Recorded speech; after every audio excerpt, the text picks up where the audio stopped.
Какую игру вы представляете, слыша эти звуки? Если игру с покемонами, рабским трудом и пушками, значит вы тоже слышали про Palworld. Очередное внезапно инди, порвавшее чарты в Steam. 8 миллионов проданных копий за 6 дней. Пиковый онлайн в 2 миллиона игроков. 136 тысяч очень положительных отзывов, а также обвинения в плагиате, пропаганде жестокого обращения с животными и расследования со стороны The Pokemon Company. Так что же из себя представляет этот мир палов? Не каждый знает, что пал с английского переводится как «друг». Я, Александр Виллисов, провел в игре более 60 часов, прохавал почти весь контент и готов вам рассказать о свежатинке, в которую прямо сейчас продолжает играть миллион человек одновременно. На этот раз Hype Train запустила маленькая японская студия Pocket Pair. Ребята не особо опытные, за плечами буквально несколько игр. Одна ККИ, баловство с искусственным интеллектом в AI Art Imposter и выживач Craftopia, из наработок которого в дальнейшем и отпочковалась Palworld. Компания настолько мелкая, что в начале разработки мира палов Pocket Pair насчитывала меньше десятка сотрудников. А, например, с анимациями оружия им помогал чувак-самоучка, который работал кассиром и пилил видосики на YouTube. При этом гендиректор Pocket Pair Такуро Мизоби в интервью Automaton Japan рассказывал, что команда активно увлекается разными играми, вдохновляется ими и затем создает свои проекты, миксуя известные механики. Так, их предыдущая работа, Craftopia, внешним видом и базой геймплея была похожа на Зельду. Слишком похожа. Выживачные элементы вам тоже знакомы, если вы играли хоть в Minecraft, хоть в Valheim, хоть в Ark. А главный прикол проекта заключался в автоматизации производства и создании странной техники, как в какой-нибудь Satisfactory или Scrap Mechanic. Даже покемоны там появлялись. На заводе ж кому-то надо работать. Но тогда чем Palworld отличается от старого проекта? На первый взгляд, мало чем. Ведь у нас опять выживач с крафтом, и тоже крайне похожий на Зельду. Начиная от внешнего вида, мелодии в игре, простенькой боевки с воротами и заканчивая возможностью лазить по любым поверхностям, стаминой и... Элементы выживача из Palworld лично у меня в первую очередь вызывают стойкую ассоциацию с Ark. Как она там сейчас называется? Survival Ascended вроде. Вылупляемся бомжом с голой задницей, умеем делать базовые кирку и топор с факелом, а с каждым левелапом получаем очки технологий, за которые открываем новые строительные и крафт-приколы. Стены и крыши дома, верстаки, плавильные печи, железные инструменты, броню и всякие штуки. И, конечно, огнестрел. Да, похожие древо умений есть много где, но тут структура прям сильно отдает выживачам с динозаврами. Я в свое время на Ark часов 200 убил, так что, ребята, я в этом шарю. Но вот киллер-фича игры, палы, реально очень выделяет проект среди других миллионов выживачей, хотя и в ней существуют знакомые механики. Ну а давайте обо всем по порядку. Первое, на что обращаешь внимание, разрабы действительно смогли нагенерировать внушительную кучу разнообразных зверей, хоть они и похожи понятно на кого. Всего палов 111, и они разделены на разные виды. Традиционно огненные, водные, земляные, одни с уклоном в тьму, другие в природу, третьи в молнию. Правда, хоть и уникальных морд тут большинство, в игре хватает доппельгангеров с просто другой расцветкой и, конечно же, стихией. Второй важный элемент – это взаимодействие с животиной. Как только вы скрафтите пал-сферы, местные покеболы, зверей можно будет ловить. 5 штук разрешается таскать в кармане, вызывая по одному в мир. Что уже, кстати, дарит приятное ощущение компании, даже если играешь в одиночном режиме. Но самый сок раскрывается, когда размещаешь палов на базе. Вообще, ее управление вертится вокруг установки специального контейнера, который очерчивает область поселения, привет Lego Fortnite, и позволяет вытаскивать нужных палов. Потому что помимо стихий и боевых способностей, у каждого вида покемонов есть разные рабочие умения. Кто-то хорош в добыче дерева, кто-то в розжиге огня, одни сеют семена, другие таскают ресурсы и так далее. И потому каждая база получается уникальной, в зависимости от доступных в зоне ресурсов и собранных палов. Хотите устроить фарминг-симулятор? Открывайте в прокачке ягодные и пшеничные плантации и назначайте на базу, например, лифманка для посева семян и пингулета для полива. Если хотите начать гринд ресурсов, фигачьте каменоломни с лесопилками и отправляйте шахтерствовать, например, Рошо Станзи. А когда освоите электричество и конвейерные ленты, отправляйте на смену ну точно не Пикачу и палов хороших в ручной работе. В итоге жизнь кипит, производство идет, лепота. Потом вообще поселение в укрепленный форт превратить можете. Наварить мешков с песком, вышек с арбалетами-пулеметами наставить, чтобы повысить боевой дух работников. То есть, чтобы отбиваться от рейдов на базу. И такая механика тут тоже есть. Время от времени на вас будут набегать всякие браконьеры, дикие звери, защитники палов и так далее. Дополнительную привязанность к покемонам обеспечивает необходимость заботы о них. Если хотите, чтобы челики не уставали и чувствовали себя здоровыми, не забывайте о кормушках, кроватках и саунах. Иначе палы могут словить депрессуху, язву желудка или простудиться. Вроде как совсем поехавшие пал-палычи могут даже, например, урон поселению нанести, но я такого не встречал. Да и на совсем твои звери не умирают. Даже после жаркого боя их можно засунуть в главный контейнер для регенерации. Разве что ты сам убьешь какого-нибудь пушистика ради ресурсов. Но это опция для совсем безумных игроков. В основном же палов ты будешь гладить, лечить и объезжать. В смысле, что для них можно скрафтить всякие седла, рукавицы и ошейники, чтобы использовать в путешествии. Опять же, давайте на примерах. С седлом на Дейхауле или Найтвинге можно ездить верхом. Рукавицы превратят Селарай в глайдер.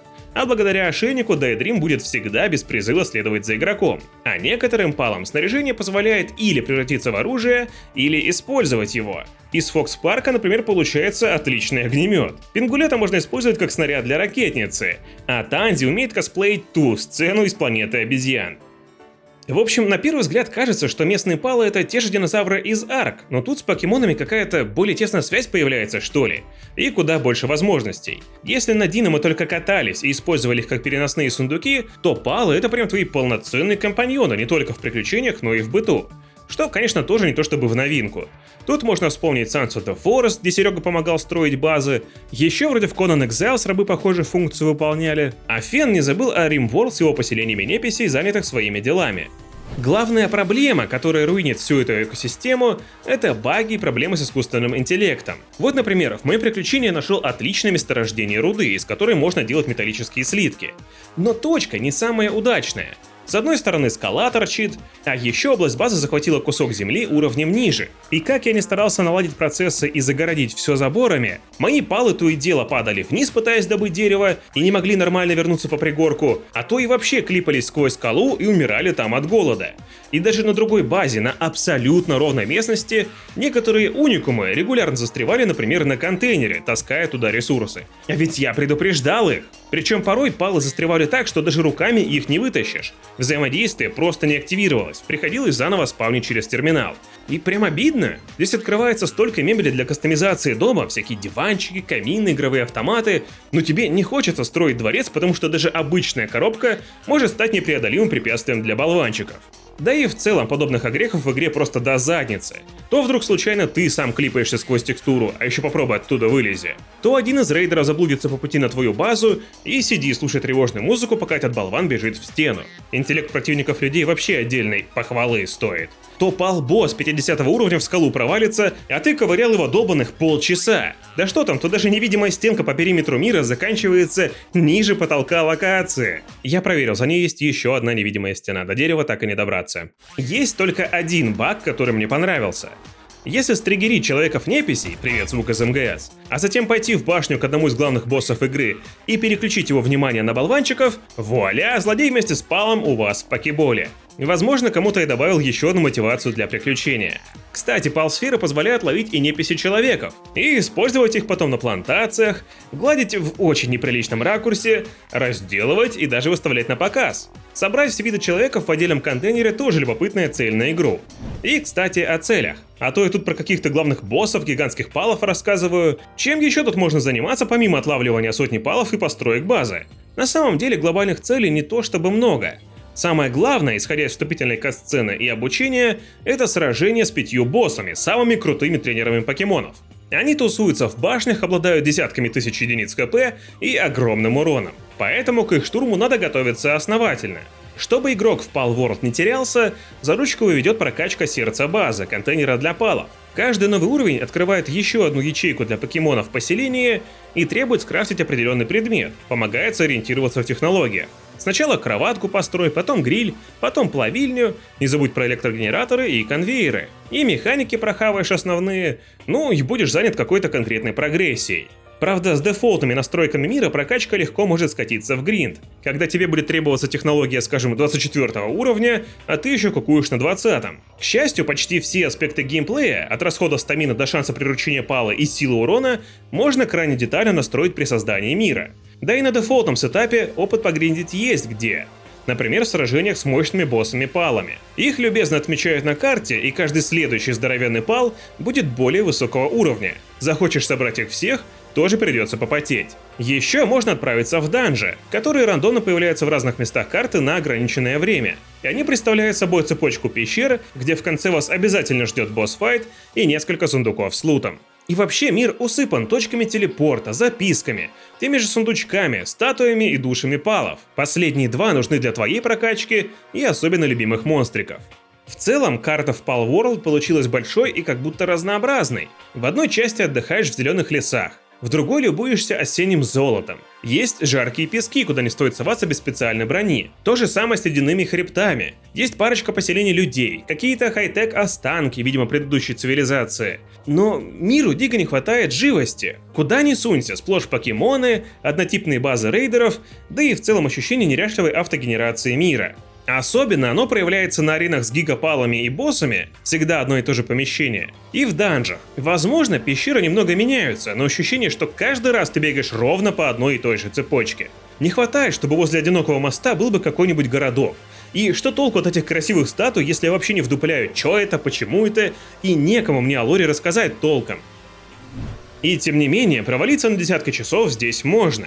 Интересный крафт интригует, а желание поймать всех этих палов так вообще. Хочется же проверить их способности, посмотреть, как они будут работать на базе, или заценить на них снаряжение. Я вот залипал в основном один и вообще не заметил, как пролетели 60 часов. Но играть в соло тут не обязательно, ведь есть совместное прохождение. Оно присутствует в двух видах. Первый – кооператив до 4 человек. Ты создаешь локальный сервер, призываешь друзей и начинаете переключаться. Главный грех такого стиля игры – ты создаешь локальный сервер. То есть, помимо того, что твой компудахтер пыхтит, отрисовывая этот симпатичный мир, ему нужно еще и просчитывать действия твоих напарников и всех палов на базе. Поэтому лично у меня спустя несколько часов плотной игры Palworld нет-нет, да и начинало тупить или фризить. Приходилось перезапускаться. Не понимаю, почему об этом не часто говорят в отзывах, но проблему держите в голове.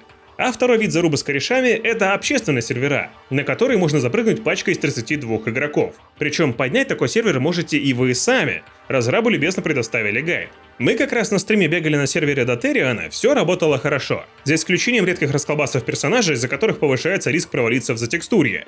На паблике все тоже работает сносно. Но из-за наплыва игроков, с которым разрабы до сих пор не очень хорошо справляются, вас временами может дисконнектить. И это, пожалуй, все, что вам нужно знать о Palworld на данный момент. Игра только-только вышла в ранний доступ, поэтому наличию багов, кривых анимаций и косяков можно не удивляться. Особенно если брать в расчет скромный размер команды, работающей над проектом, и ее не самый богатый опыт. Зацепить игра правда умеет. Тут тебе и кооп, и крайне милые палы, которые дарят приятное ощущение компании. А вкупе с интересными технологиями крафта тебе прям хочется придумывать замороченные базы с автоматизированным производством всяких ресурсов. Единственное, что смущает, у PocketPay уже есть крафтопия, которая больше 3 лет валяется в раннем доступе. И совершенно непонятно, собирается ли она из него выходить. Как бы и палов не постигла такая судьба. К тому же разрабы уже работают над новым проектом в духе Hollow Knight. Хватит ли у них сил и желания доводить Palworld до релиза? По крайней мере, планы по поддержке есть, и PvP обещают завести, и новые острова, и палов, и эндгейм контент. Я бы, кстати, не отказался от какого-нибудь глобального квеста с финальным аккордом, как в той же Ark.